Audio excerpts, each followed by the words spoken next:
جو حجاب کا ذہن اور تصور دیا، آج ہمارے اپنے گھروں میں اس کی مخالفت ہونے لگی. کلمہ پڑھنے والی مائیں بہنیں اس کی مخالفت کرنے لگی. نماز روزہ کرنے والی مائیں بہنیں بھی اس کی مخالفت کرنے لگیں. حتیٰ کہ تھوڑے سے دن پہلے اگر آپ کا ذہن حاضر ہو تو کچھ ہماری بچیوں نے، ہماری بہنوں نے یہ نعرہ لگایا تھا، میرا جسم میری مرضی. آپ کو یاد ہے کہ نہیں یاد ہے؟ بہت وائرل ہوئی تھی یہ چیز پورے ملک میں، اور صرف ہمارے ملک میں نہیں، دنیا بھر میں یہ چیز وائرل ہوئی کہ کلمہ پڑھنے والی عورتوں نے چوراہے پہ کھڑے ہو کے کہہ دیا اور باضابطہ پرچے لے کر کھڑے ہو گئی، اس پر لکھ بھی دیا میرا جسم میری مرضی، ہمارا جسم ہماری مرضی. لیکن ذرا غور کیجئے گا، یہ کس سے بغاوت ہے؟ یہ قرآن سے بغاوت ہے، یہ اسلام سے بغاوت ہے، یہ دین سے بغاوت ہے، یہ اپنے نبی سے بغاوت ہے، یہ خاتون جنت کی باضابطہ تعلیمات سے بغاوت ہے. اس لیے کہ جو عورت یہ کہنے کے لیے تیار ہے کہ جسم بھی میرا ہے، مرضی بھی میری ہے، میں حجاب کروں یا نہ کروں، پردہ کروں یا نہ کروں، میں دین فالو کروں نہ کروں، یہ میرا جسم میری مرضی ہے، میں چھپا کے رکھوں یا کھول کے رکھوں. ذرا غور کیجئے گا، نہ یہ جسم تمہارا ہے اور نہ ہی مرضی تمہاری چلنے والی ہے. جسم بنانے والی ذات بھی خدا کی ہے اور مرضی بھی خدا کی چلنے والی ہے. جسم ہمارا نہیں ہے. میرے نبی نے فرمایا کلکم من آدم و آدم من تراب، تم سب کے سب آدم کی اولاد ہو اور ہم نے آدم کو مٹی سے پیدا فرمایا ہے. غرور کس بات کا ہے؟ میرا جسم میری مرضی، یہ غرور کس بات کا ہے؟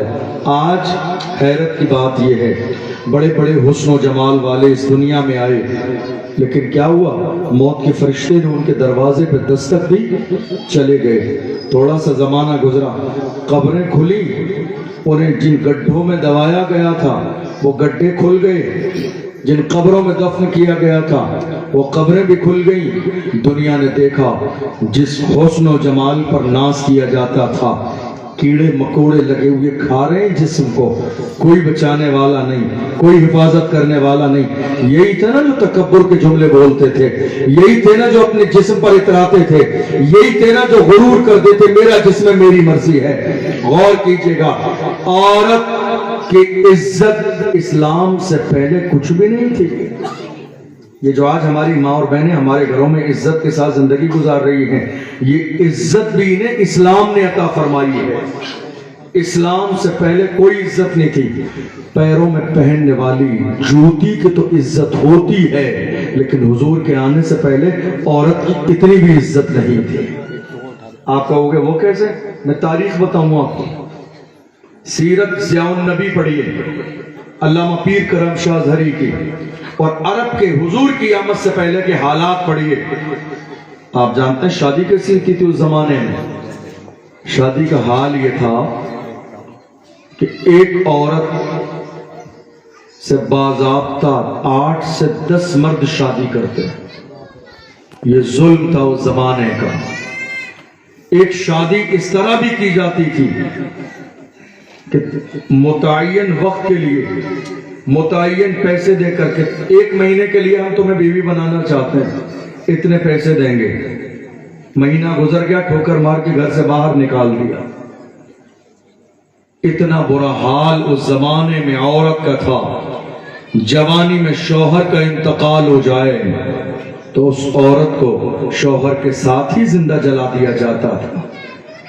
جس زمانے میں ایک مرد اپنی سگی ماں سے زنا کرنے پر آمادہ ہو جاتا، یہ اسلام سے آنے سے پہلے کے حالات ہیں، جب اسلام نہیں آیا تھا. غور کیجئے، اسلام ایک عورت کے لیے کتنی بڑی عظمت والی چیز ہے. جس اسلام کو آج ہماری مائیں بہنیں ماننا نہیں چاہتی ہیں، جس اسلام کو ہماری مائیں اور بہنیں دل سے قبول کرنا نہیں چاہتی ہیں، جس اسلام پر عمل کرنا نہیں چاہتی ہیں، ہم یہ دیکھ رہے ہیں شادی اور بیاہ کے موقع پر رسم و رواج کے نام پر جتنے شریعت کے خلاف کام ہو رہے ہیں وہ ہماری ماں اور بہنوں کے مشورے سے ہوتے ہیں. شادی اور بیاہ کے نام پر، عقیقے اور ولیمے کے نام پر جتنے بھی ڈھول باجے